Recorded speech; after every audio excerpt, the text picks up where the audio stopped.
just saw Coach Lucas out there in the hall. He's done an absolute remarkable job turning this program around in a very, very short amount of time.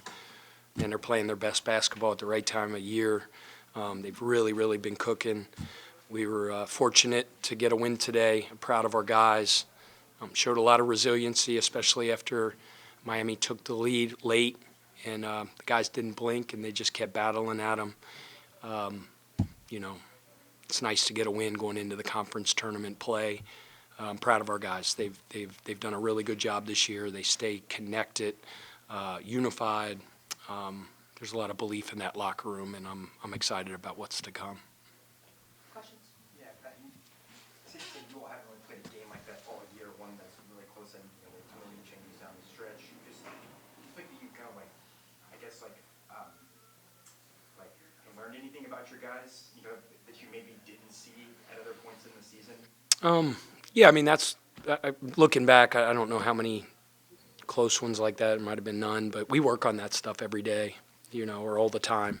Those situations when you're at the free throw line, how many are you up by? Are you fouling? Are you not fouling? So it's kind of cool to see it in real time. I mean, literally with nobody else in the building, we put that simulation up there with this is the score. Ryan, you're shooting 2 free throws. We're up by 2. What happens if he makes both? What happens if he only makes 1? And we have like call words for it. So, all coaches do that. Everybody does. And you prepare like that. It's fun when you're in the thick of it, and the guys have GBT, great basketball talk in those huddles and figure it out. Adrian was phenomenal down the stretch. Made a huge shot. Adrian, Isaac, and Ali combined 16 assists, 1 turnover. We had 22 assists, 7 turnovers. This is kind of the Louisville basketball version of the flu game for Ali Khalifa. He's been sick as a dog. We weren't even sure if he was going to get on the airplane yesterday. It's the middle of Ramadan, so it's one thing to be sick. It's the other thing to not be able to hydrate and take medication until the sun goes down. Then last night, this morning, he was doing a little bit better. We weren't sure, and then he was great. I mean, I think 5 assists, no turnovers. Made some big time plays for us. I was proud of him. I thought Isaac, Ryan obviously got us off to a great start. Had 18 points at halftime. Didn't press, didn't force things in the second half, and allowed other guys to flourish. He had that one moment, and he knew it right when he shot it. After they took the lead, there were still 18 seconds on the shot clock, and he kind of pulled that step back. He knows those are the ones that we've been telling him. But that's him. He's got the bravado. He's got the belief. If it went in, it would be one of those great shots. If it didn't, it didn't. But I thought Isaac played really tough. Just did a really good job for us as well.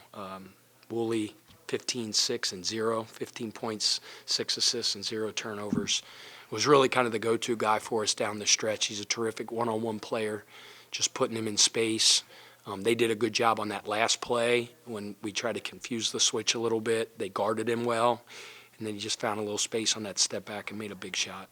Yeah, both Coach and Trey Donaldson, one of the players here, were talking about how that game was lost in the first 10 minutes because of how you all started a 13-2 run.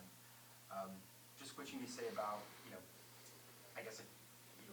that start to the game and just, you guys coming out, with that intensity, straight from your job.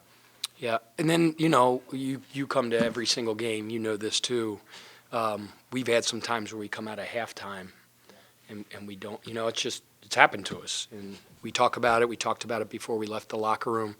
And yeah, our lead dissipated and went away eventually, but we came out of the half playing really well, just out of the gate. But that, on the road that happens. A good team like that's going to make a run, and they did it. And the crowd really got into it. It was loud. It was rocking. Senior night tonight. And when it would have been easy for our guys to fold when they took the lead, they bowed up and figured it out. Coach, you're in the last regular season game of the season. What do you think, and what have you seen? What area has your team grown the most? Well, it's interesting ending the season today in a tournament-type atmosphere. I mean, that's just kind of what it felt like a little bit. I mean, that's how tournament games are going to be. They're going to come down to a possession or two. They're going to come down to big moments. So it was kind of good to see our guys in that moment, have the right mindset and have the grit and the resolve to find a way to get a win, because that's how it's going to be over the next month. So what do you kind of mentioned the fact that Ryan got off to such a hot start, but in the second half, I think he finished with maybe 4 points there because he got the 2 late free throws. I don't think he made a field goal. Just what did they do to maybe kind of take him away, and then just to his credit, trying to get others involved and having the other guys step up when he was kind of being held in check a bit. Yeah. I mean, what did they do? I mean, he's a good coach, and they got good players, and they went in that locker room and said, this kid has 18. We got to try to turn his water off, as they say. But like I said, that Ryan didn't press, and he just understood it was opening up things for other people. Adrian was able to really get going, other guys as well. So, Ryan's about winning. He's not about his point total. Walking out of here, he had 18 at half, he ended up with 24, but the biggest thing was the win, and that's all he cares about. So he was carrying a toolbox. Is that his to carry? What is the toolbox deal? He's always carrying a toolbox on the road. It has the hydration supplies for Katie and Jackson, so it has like the drip drop and the stuff, and Ryan just carries it for him. So Ryan, Conwell, and there's just so many guys in there, man. Like, I just wish that people could get to know these guys on a personal level like I can. Like, they're just some awesome dudes. Ryan would give you the shirt off his back. Like, what, star, Power 5 Louisville basketball player would carry, like, it's a tackle box. It looks like a big steel toolbox.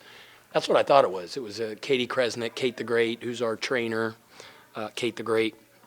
And one day, Kate asked him to carry it, or she was carrying it. He goes, hey, let me take that for you. And then it just became custom where he carries the toolbox. So that is Ryan Conwell personified right there. Somebody else did like the hard hats. I didn't know if that also had to do with the hard Nah, I don't think there's any story to it. I think it's just Ryan's heart. He's just a good dude. How's Michael doing? Was he able to get any sort of like run-in in practice of heading up to this game, and just what can we kind of expect? Yeah, we're just it's like one of those day-to-day things. We're just seeing how he progresses. Really just took the mindset after that Clemson game that, like, we're just going to get him back to 100%, and when he's there, he'll be back in there. I don't have a timetable, but it continues to be like day-to-day. Speaking of Michael, Coach, what does a win like this on the road really do for your team to know that you're still able to pick up a big win like this without your best player and one of the best players in the country? Yeah, we have a lot of best players. We got a lot of really good guys, and you have a bunch of people on scholarship for a reason. In the course of a season, people go down, people get hurt, and that it's so cliche in basketball, but I believe in it so much. That next man up, everybody on the roster might have to just change a little bit what their normal expectations are and new responsibilities that they have to assume because somebody's out. It doesn't matter if it's Kel. Cason Pryor was out today. He's sick, and really, I mean, it's going around. And although he's not playing a lot of minutes right now, like, you get in foul trouble, things like that, we need him to be ready. So it just shortens your rotation. But everybody doesn't make excuses, doesn't give any explanations. We just go out and figure out a way to win regardless. Well, Hank, you told me this when I saw him before the game, that there are 3 forwards, that are combined at 744 pounds. I'm not sure if that's something that you told them, your scouting report, or, Oh, their forwards combined are 744 pounds? Yeah. It kind of seemed like a note that you would throw in a scouting report, like you're kind of like, like trying to beat your guys. No, you know me pretty well. I try to do some creative stuff like that, but that one's all will the thrill. Will Hankey, will the thrill. I'm just kind of curious as to, how you felt like your guys did in the post against them today. And, Yeah, like, it's a fight against those guys because they're extremely physical. Their MO is attacking. Their MO is foul pressure. Their MO is offensive rebounding. Their MO is attacking you. they got a bunch of guys that can make shots, and they got several guys that can make a bunch of threes in a game. But their deal is attack, and we knew it was going to be a fight. And I thought our guys, showed themselves really well in terms of withstanding their attack. I thought our guys fought.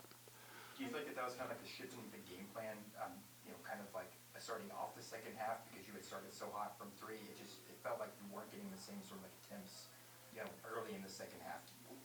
Attempts, like field goal attempts? From three. Mhm. It just kind of had to feel like you guys were just, Yeah. trying to force a paint and trying to get them into foul trouble Yeah. to the line. Well, they were just taking what the defense give you. They were really, top blocking us, trying to blow up every screen, running us off the line. So, we've been emphasizing spacing because we have great shooters, and if you're going to go stand out there and face guard somebody, then that gives, people that can really attack and score room to go score. And, Isaac McNeely was driving the ball tonight. Now, as you know, I'm not the biggest fan of the mid-range, and Isaac said, "Forget you, Kelsey. I'm gonna go shoot a bunch of middies," and banged them and made them. But they weren't true middies. He was in the paint, so I can sleep a little bit better tonight. But we did. He played on the attack. Woolley played on the attack. Javon played on the attack. RC played on the attack. All those guys did a good job of getting downhill. All right, thanks, everybody. Thanks, y'all. Reds are really good in spring training. They are, except for Hunter Green. Yeah, that's kind of.